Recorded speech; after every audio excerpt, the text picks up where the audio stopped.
You ever notice how silence in the desert feels? Heavier than silence anywhere else. Like it settles on your shoulders, like it's watching you. That night, I swear the silence felt alive. I was working graveyard Dulce, early spring, the kind where the wind carries sand that stings your cheeks. I remember the exact smell, too. That mix of dry juniper, dust, and something colder beneath it. Almost metallic. I'd just parked near the old service road that snakes along the Mesa. Dispatch had gotten one of those calls we all pretend not to take seriously. Lights on the Mesa, moving, not like vehicles. People say that kind of thing out here a lot. Outsiders think this place is a conspiracy playground, a magnet for weirdos. But folks who actually live here, we know better. We know the Mesa has its own rules. I stepped out of the cruiser, boots crunching the gravel. The sky was moonless, so dark it felt like someone had switched off the whole world. My flashlight sliced through the dark, thin, weak. Even the beam looked nervous. About 200 yards ahead, there was movement. Not fast, not slow, just wrong. My radio crackled with static, no voice, just that wet, bubbling interference you get when a frequency twists itself in knots. I breathed out, trying not to show my nerves, even though no one was around to see me. Tribal 12 responding, I said. I've got eyes on something, but the radio didn't answer.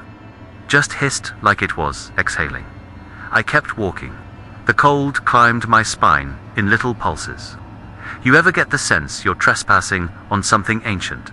Something older than your badge, your weapon, your whole life? That's how it felt. That's how Dulce feels sometimes after midnight. Like the land remembers things you don't want to know. When I got close enough to make out the figure, I stopped breathing for a second. It looked like a person standing on the ridge, but stretched taller, and leaning forward, like its bones didn't match its skin. The wind picked up then, carrying a faint whine-like metal wire vibrating. The thing tilted its head toward me, even though I hadn't made a sound. You ever feel someone look at you with no eyes? Because that's what it felt like. I lifted the flashlight, my hand was shaking, and I hated that it was. The beam reached it, at least, I think it did. The figure flickered, like heat distortion, except the night was freezing. Then, without taking a step, it was suddenly closer. Not teleporting. I don't have a better word for it. 1 second, it was on the ridge. The next, it was halfway down, as if the dark had blinked and dragged it forward. My throat went dry. My hand went to my holster. And every instinct, every story my grandfather ever whispered about things that walk the mesas told me, do not move. But training one. I stepped back. The gravel shifted loud under my boot, echoing across the silence. That was enough. The thing straightened. Its limbs cracked not like breaking bones, but like branches being pulled apart. The radio at my shoulder shrieked a sound so sharp, I nearly dropped to my knees. Through the distortion, a voice shoved its way through. Don't look at it. I froze. Because the voice wasn't dispatch. It wasn't anyone living. It sounded like someone whispering from underwater. The thing snapped its head sideways, as if annoyed. Like the voice had interrupted it. Then it opened its mouth. I didn't see teeth. I saw light. Cold, white light, like a welding arc. And I felt it like hands pressing against my temples, pushing thoughts aside to make room for something else. I stumbled back, eyes watering. Stop. Stay back. It didn't move toward me. Instead, it mirrored me, exactly perfectly. When I stepped back again, it stepped back even, though it was facing me. Like it wasn't imitating my motion. Like it was puppeting me. My knees weakened. My vision pulsed. For a moment, I swear I saw myself standing where it stood, watching me from inside that stretched, impossible shape. You ever feel like something is trying to wear your shadow? Because that's the closest I can describe it. Then a sharp crack split the air, gunshot. Another unit had arrived without me noticing. Officer Martinez. I turned just in time to see him firing into the darkness. The figure twisted toward him. Not turning twisting, like its torso rotated farther than human joints should allow. Martinez's shots went quiet mid-co, like sound itself got swallowed. The light inside the thing's mouth flared, and suddenly everything smelled like ozone and hot dust. My ears rang. My vision went white. When the world settled back, the figure was gone. Just gone. No footprints, no sound, no light. Martinez was on one knee, vomiting, shaking uncontrollably. His eyes were bloodshot, like he'd stared into the sun too long. I grabbed his shoulder. What happened? What did you see? He just kept whispering the same thing. It knew my name. It knew my name. It knew my name. We filed the report as atmospheric anomaly. We always do. But I still patrol that stretch of Mesa.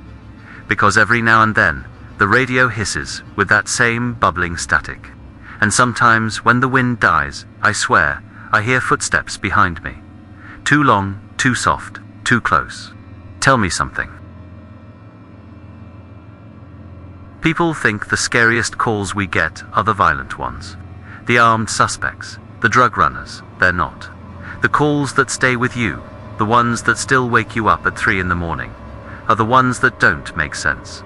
The ones where your brain keeps trying to rearrange the memory so it feels normal, but it can't. Because nothing about it was normal. That's what happened near the old water tower on the east side of Dulce. I can still picture the place. The metal legs rusting at the joints, the ladder missing the bottom rungs.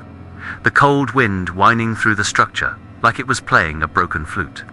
It was early fall, late evening. The sky had that bruised purple color right before real darkness hits. I'd been finishing paperwork in the cruiser when dispatch radioed report of a child crying near the east tower. Caller sounded panicked. Children. Those calls hit different. Even before you step out of the vehicle, your pulse is already racing, your mind already in worst-case mode. The moment I opened the door, I heard it, a cry, soft, muffled, like it was floating through layers of cold air. I shined my light toward the tower. The beam caught only empty dirt, tumbleweeds frozen by the wind. No child, no movement. But the crying kept going, this shaky, breathy sound that had a rhythm almost like it was trying not to be heard. You ever hear something that feels aimed directly at your spine? That's how that cry felt. I approached slowly, one hand resting on my radio, the other on the flashlight. The air smelled metallic, like wet iron, even though everything around was bone dry.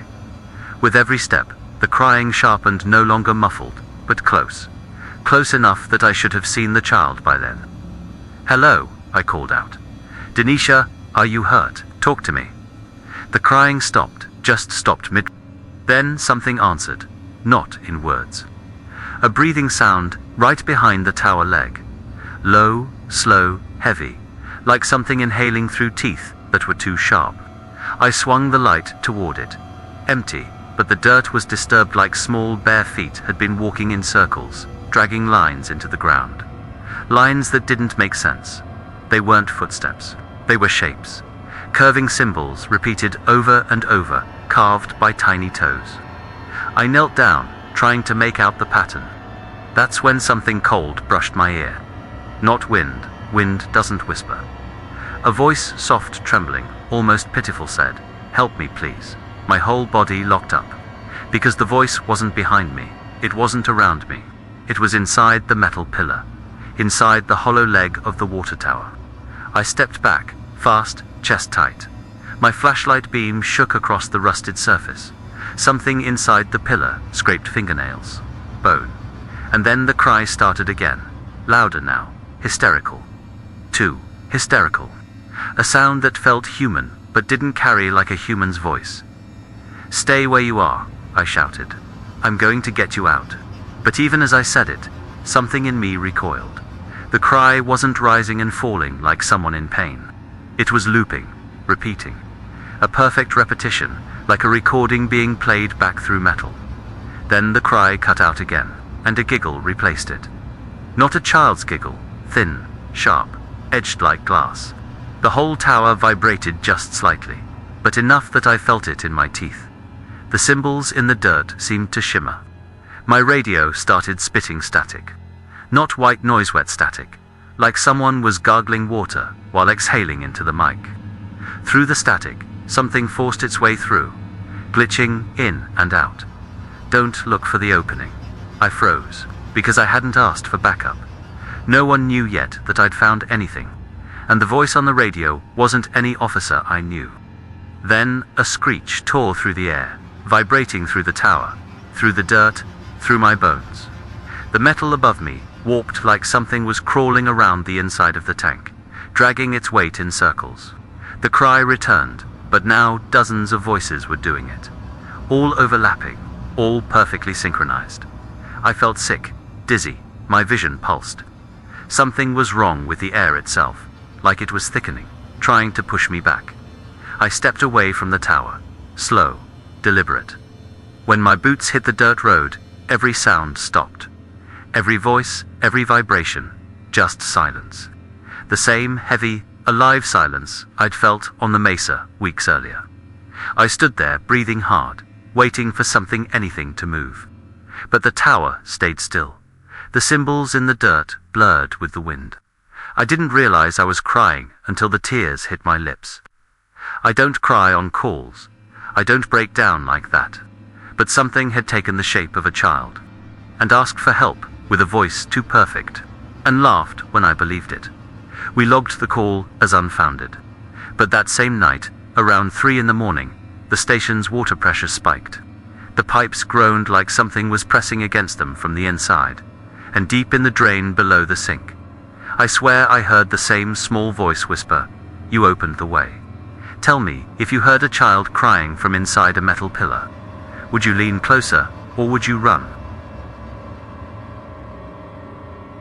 I'm going to tell you something I've never put in a report, never told another officer, never even said out loud, because saying it makes it real, and I don't want it to be real.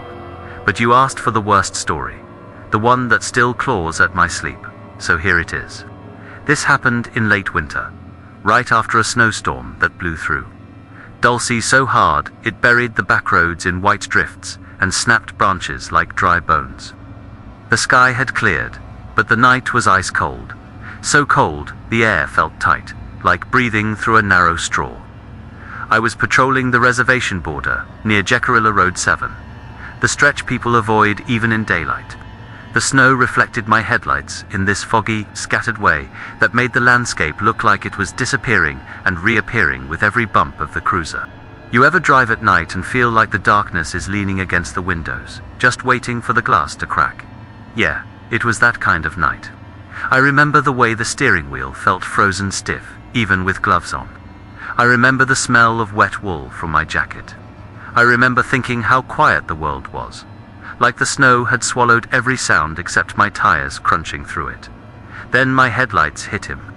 A man, standing dead center in the road, not walking, not staggering, just standing, like he'd been waiting for me. I slammed the brakes so hard, the cruiser fishtailed, snow spraying up in a sharp arc. My heart punched against my ribs, and for a second I couldn't breathe. The man didn't move, didn't flinch, didn't even blink. His clothes were wrong. Not old, just out of place. Like someone who had tried to dress normal but didn't quite understand what normal looked like. Layers that didn't match. Shoes too big. A jacket zipped halfway but folded strangely around his neck, like he'd put it on without bending his arms. I grabbed the radio. Tribal 12. I've got an individual blocking the roadway. Possible hypothermia. Unresponsive. Requesting static cut me off, of course.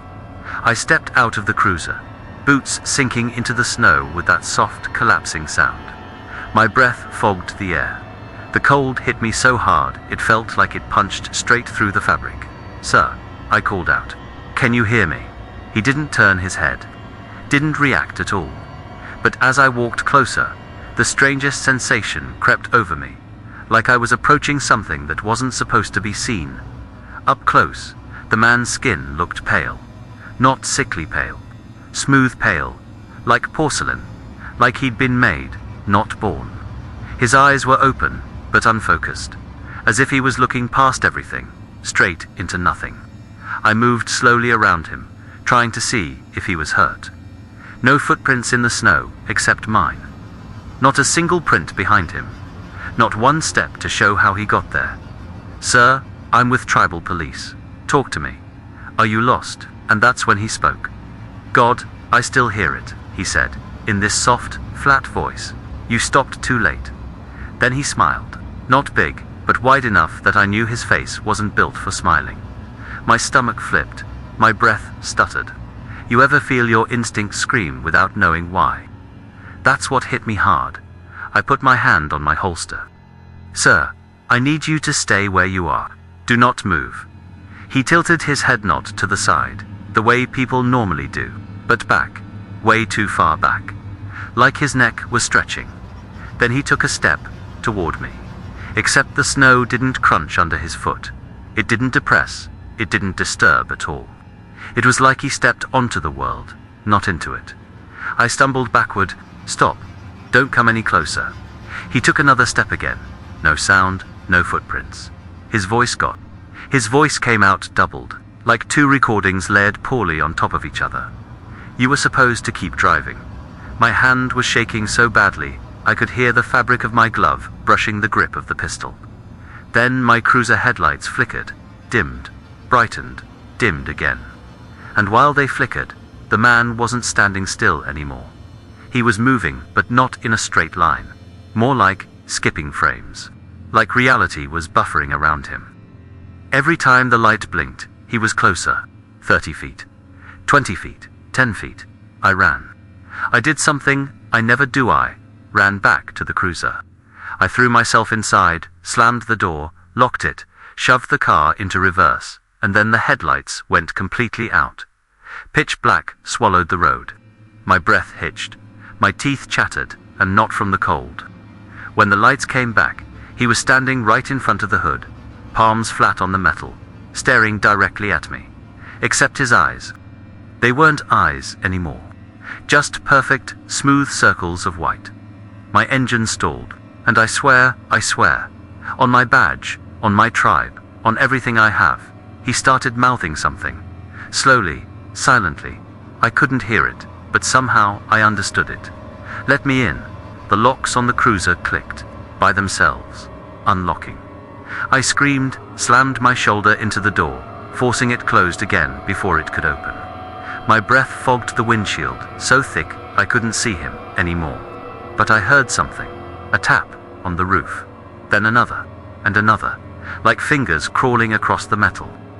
When the engine finally roared back alive, I floored its nose spraying behind me as I tore down the road without looking back. I didn't stop until I reached the station.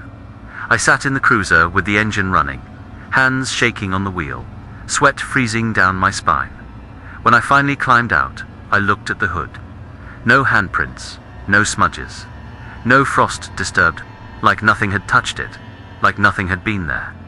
But that night, lying in bed, half asleep, half awake, I dreamed of headlights and a man standing perfectly still inside them. And when I opened my eyes, I swear I saw a shape by the door to my bedroom. Tall, still waiting. Tell me, if something stood inside your headlights and smiled at you like it wasn't supposed to have a face, would you let it walk toward you? Or would you shut your eyes and hope it wasn't real? I used to think highways were the safest places to patrol. Open visibility, predictable hazards, nothing hiding behind walls or trees. But that was before the whispering started. Before the night I realized the highway was listening. It happened on US 84, south of Dulce. A stretch folks around here call the Long Spine, because it's just miles of cracked asphalt winding through empty land. No houses, no lights, no cell service, just the road, and whatever decides to cross it. I remember the exact temperature that night below freezing, but with pockets of warm air that shouldn't have existed, like the road was exhaling every few feet. Strange, sticky warmth drifting into the cruiser's vents even though my heater was off. You ever feel heat that doesn't comfort you, but warns you? That's the kind of heat I mean.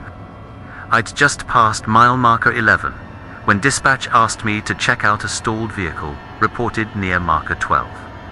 Caller hung up before giving details. That alone was odd. People don't just hang up when they're afraid. As I drove, The headlights kept dimming for a split second, like something tall and dark was passing in front of them. But there was nothing in the road, nothing in the mirrors, just the desert and that endless ribbon of asphalt. When I reached marker 12, I slowed the cruiser, but the car wasn't there. What was there was a person standing by the mile marker, barefoot, facing the highway, not waving, not signaling. Just standing to still. I rolled the window down, breath fogging the freezing air. "Sir, ma'am, can you hear me? Are you the one who placed the call?" The figure didn't answer, didn't look at me, didn't move at all. But the mile marker did. The metal pole solid, welded, bolted into concrete, shivered like something underneath had grabbed it. A soft vibration hummed through the ground, into the cruiser's tires, up the steering wheel, into my fingers. Then I heard it, right beside my ear. A whisper, "Don't get out." I spun around so fast, I smacked my elbow on the doorframe. No one was behind me. No one was near me. The highway was empty. The desert was empty.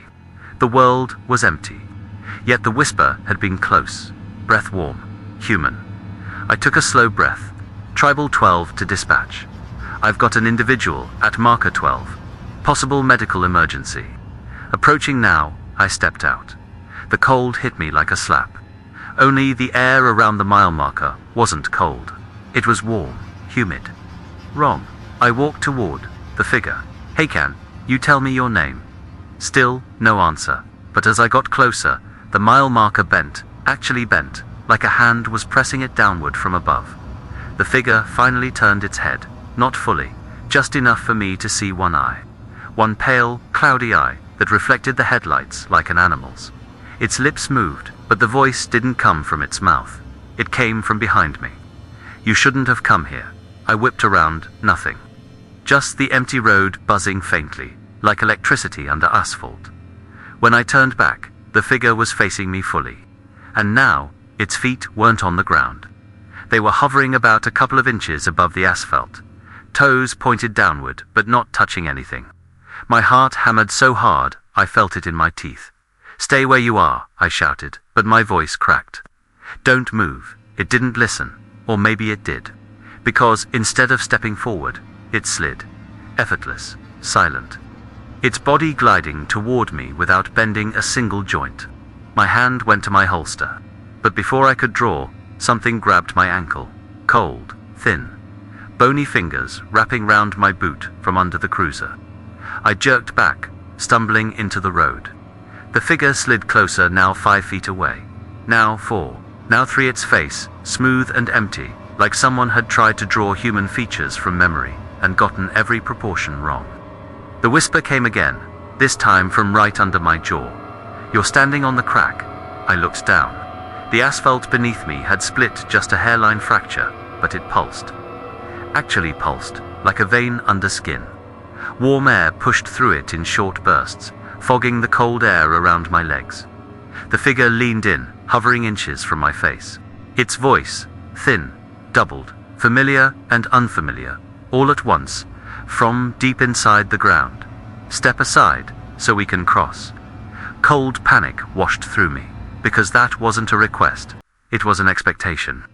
Something under the road shifted massive, slow, like a sleeping animal rolling over. The asphalt around the mile marker bulged and cracked, popping upward in long ridges.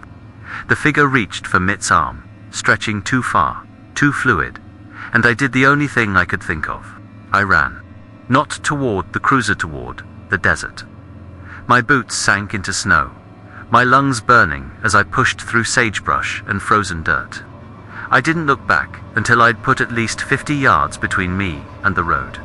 When I did, the mile marker was bent almost in half. The figure was gone, and the road. The road was breathing, rising, falling. Slow, deep breaths, like something was waking up underneath it. I stayed frozen until the highway went still again, until the crack sealed, until the mile marker straightened itself with a metallic groan that echoed across the desert. By the time backup arrived, everything looked normal. Too normal, like the land had wiped its fingerprints clean. We filed the call under false report. I pretended the whisper hadn't followed me into the cruiser. I pretended I didn't hear it again on the drive back. But that night, lying in bed, lights off, trying to shove the memory away, a warm breath touched my ear, and a voice said softly, "Step aside next time, tell me.